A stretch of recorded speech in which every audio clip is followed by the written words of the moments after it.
नमस्ते। हमारे साथ है भारत के पर्यावरण मंत्री श्री भूपेंद्र यादव जी। नमस्ते भूपेंद्र जी। जी नमस्कार।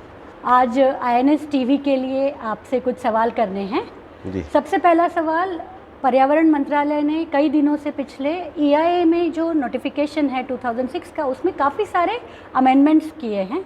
IPCC का जो AR6 रिपोर्ट है उसमें बहुत सीरियस सीन्स भी बताए हैं, पोटेंशियल डैमेजेस भी बताए हैं।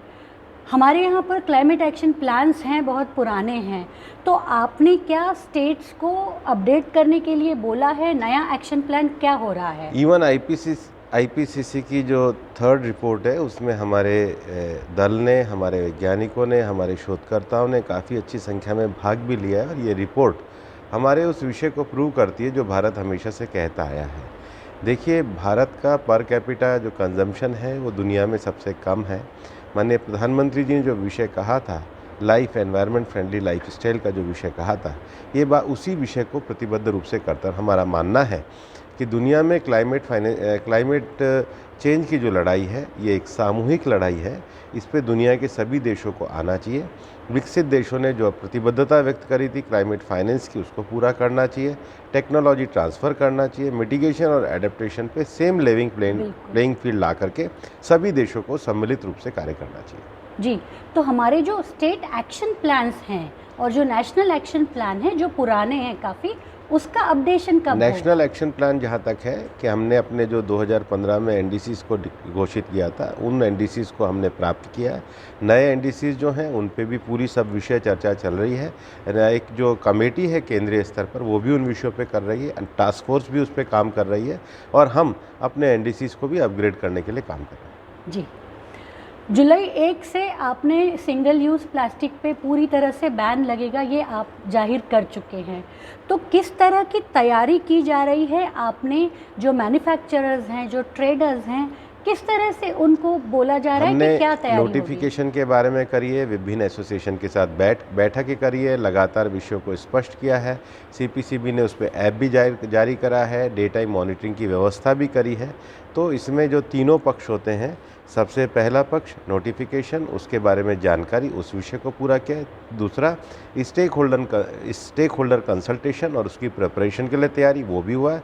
और तीसरा 30 तारीख के बाद फ्यूचर मॉनिटरिंग की व्यवस्था। और आज के समय में आर्टिफिशियल इंटेलिजेंस का मॉनिटरिंग में बहुत महत्व होता है, इसलिए ऐप से लेकर के सभी तैयारियां की गई हैं।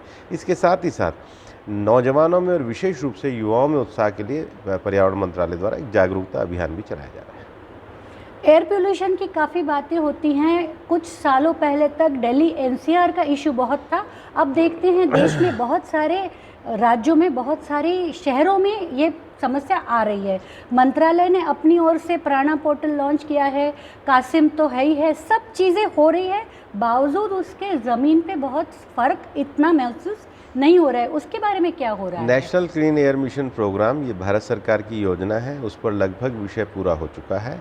उसके साथ ही साथ हमारी जो क्षेत्रीय कॉन्फ्रेंस थी, उसमें हमारी मुंबई में कॉन्फ्रेंस 4 राज्यों की हुई थी। उसके बाद दिल्ली में नेशनल क्लीन एयर मिशन जो अथॉरिटी है, उन्होंने विभिन्न स्टेक होल्डर NGO के साथ पूरी समीक्षा करी। 2 दिन की समीक्षा पर एक उसका पूरा एक्शन प्लान बना है। पिछले हफ्ते ही उस एक्शन प्लान का मैंने रिव्यू किया है, उसको भी हम ज़मीनी स्तर पर उतार रहे हैं। दूसरा, एयर पोल्यूशन के जो कारण है, व्हीकल पोल्यूशन है, इंडस्ट्रियल पोल्यूशन है, उसके लिए इस बार के बजट में भी जो बायोफ्यूल की बात की गई है, उस पर भी मंत्रालय विभिन्न मंत्रालयों के साथ समन्वित रूप से कार्य को कर रहा है। National clean air mission programme की जो अन्य क्षेत्रीय बैठकें, उनको भी पूरा किया जाएगा। ग्रेट। एक आप लोगों की मंत्रालय की तरफ से रिजुविनेशन ऑफ रिवर्स का DPR जारी किए गए हैं, उसमें सबसे पहले किस तरह का कौन सा प्रोजेक्ट को शुरू किया जाएगा? देखिए, ये तो मंत्रालय की रिपोर्ट नहीं है, ये जो साइंटिफिक बॉडी है, Indian council for research for forest institute, उन्होंने ही इस रिपोर्ट को तैयार किया। निश्चित रूप से हमारे जो गंगा के अलावा जो 13 प्रमुख नदियां हैं, उनमें फॉरेस्ट्री इंटरवेंशन के द्वारा किस प्रकार से हम उन नदियों को रिजुविनेट कर सकते हैं। और कुछ नदियां अभी विशेष रूप से चल भी रही हैं। और ये फॉरेस्ट्री इंटरवेंशन को लेकर के एक साइंटिफिक रिपोर्ट है, लेकिन इसमें अन्य मंत्रालय भी आते हैं। जहाँ तक हमारी बात है, अभी एक रिव्यू हम लोगों ने नर्मदा जी का जो प्रमुख स्थान है वहाँ पर किया था। मिनिस्ट्री ऑफ जल शक्ति के भी राज्य मंत्री वहाँ पे थे, मैं भी वहाँ पे था, विभिन्न सामाजिक संगठन भी थे, मध्य प्रदेश के मुख्यमंत्री जी भी थे। और उसमें सबसे बड़ी बात है अमरकंटक और उसके आसपास जो नर्मदा का जो क्षेत्र है, उस क्षेत्र में बल्कि मैं 7 किलोमीटर चल के वहाँ से शंभूधारा और अंदर लक्ष्मण धारा तक मैं देखने गया था।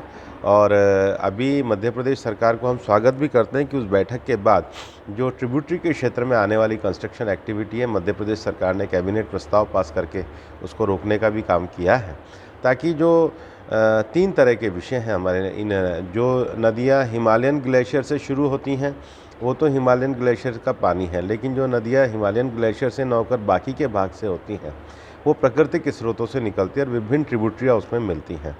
तो इसकी एक हॉलिस्टिक अप्रोच की ज़रूरत है। हॉलिस्टिक अप्रोच का अर्थ है जो उनका वाटर का जो उनका क्षेत्र है, जो नेचुरल क्षेत्र है, उसको संभाल करके रखा जाए। जो एग्रीकल्चर क्षेत्र है वहाँ पर नई अच्छी एडोप्टेशन की तकनीक अपनाई जाए, और जो अर्बन क्षेत्र है वहाँ पर एसटीपी वगैरह का ऐसा प्रबंध किया जाए कि नदियों का पॉल्यूशन कम से कम हो, तो नदियाँ स्वस्थ भी रहे, बहे भी।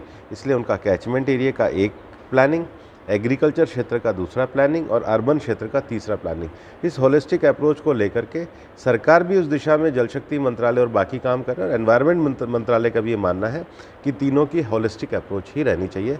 तो whole of the government approach ही इस प्रकार की और स्टेट के साथ होगा हर जगह पर। निश्चित रूप से, क्योंकि नदियाँ तो राज्यों का क्षेत्र है। कुल मिलाकर के इस समय जब हम लोगों ने पिछले दिनों हमारे टाइगर रिजर्व्स का एक विशेष सर्वे कराया था कि जो टाइगर रिजर्व में जो हमारे क्षेत्र हैं वहाँ पर लगभग 250 से ज़्यादा जो वाटर रिसोर्स के जो क्षेत्र हैं वो खुलते हैं, और वहीं से कई ट्रिब्यूटरियाँ निकलती हैं। तो वहाँ पर जो चूँकि ऑलरेडी वो रिज़र्व फॉरेस्ट है, वहाँ पर जो पानी के प्रवाह के लिए जो एक नेचर का जो सिस्टम बना हुआ है वो किसी तरीके से डिस्टर्ब ना हो। हमने वो एटलस भी प्रकाशित किया था। और इस समय तो आज़ादी के अमृत महोत्सव में माननीय प्रधानमंत्री जी ने एक और बड़ा आह्वान दिया है।